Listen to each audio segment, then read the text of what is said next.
Ni kusalimu kwa jina takatifu la Bwana Yesu Kristo. Rafiki yangu popote pale ulipo na unapoendelea kusikiliza, leo tuna neno linatoka kwenye kitabu cha Habakuk sura ya 2 mstari wa 12 hadi 14. Maandiko yanasema, ole wake yeye ajengaye mji kwa damu, awekaye imara mji mkubwa kwa uovu. Angalieni, je, jambo hili halikutoka kwa Bwana wa majeshi, kwamba watu wajishughulikie moto na mataifa wajisumbue kwa ajili ya ubatili? Kwa maana dunia itajazwa maarifa ya utukufu wa Bwana kama maji yafurikayo bahari. Kwa Mungu anachoonya au anachotoa maelekezo kwa wanadamu ni kuonya juu ya watu wanaojenga nyumba kwa damu, wanajenga mji kwa damu, wanajenga uchumi wao kwa damu. Kuna watu leo ili wafanikishe jambo lazima watoe kafara. Wengine wametoa kafara za watoto wao, wengine kafara za wanyama, wengine kafara za vitu mbalimbali. Kwa hiyo hayo yote ni mambo ambayo hayatapendeza mbele za Mungu na hayapendezi. Kuna watu leo ili waweze kushinda labda kwenye uongozi ni lazima watoe kafara.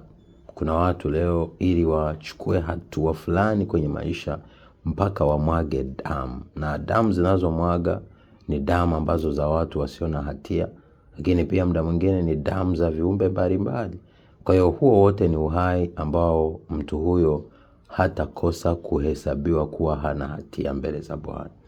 Kwa wewe jichunguze kwenye maisha yako. Na damu tunayoizungumza si tu mpaka umeua mtu, lakini pia unaweza kufanya udhalimu, unaweza kufanya kitu ambacho hakitendi haki. Kwa sababu kumwaga damu kuna ile kuchinja kabisa, lakini pia kufanya ubatili kwenye maisha yako kinyume na mtu fulani. Haya yote ni mambo ambayo ni machukizo mbele za Mungu. Kwa hiyo wewe chunguza kwenye biashara yako, kwenye kazi yako, kwenye huduma yako, kwenye maisha yako, kwenye uongozi wako, kwenye siasa yako. Je, ni mtu unamwaga damu? Ni mtu ambaye unatoa roho za watu na roho za viumbe kwa ajili ya kufanya ubatili mbele ya Mungu? Unaenda kwa waganga, unaenda kwa wachawi, unafanya matambiko. Hayo ni mambo ambayo ni machukizo mbele za Mungu, na Mungu wa Israeli atakuhukumu. Kwa hiyo ni wakati wako wa kutubu, kuamua kuokoka na kumrejea Mungu, umtegemee na umtumainie.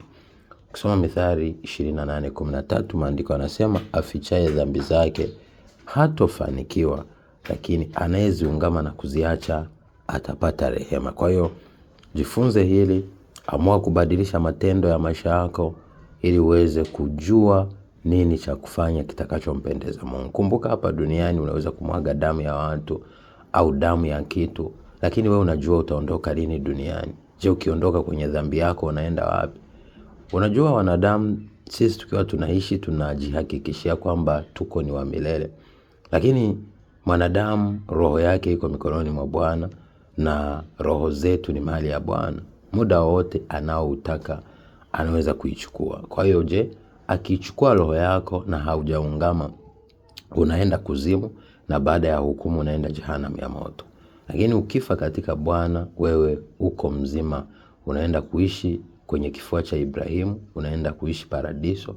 Baada ya hukumu unaenda kuishi kwenye Yerusalemu mpya, Baba akiwa ni nuru, lakini Yesu Kristo akiwa ni taa ya maisha yetu, na Roho Mtakatifu akikaa na sisi milele. Haya nayo kufundisha yazingatie.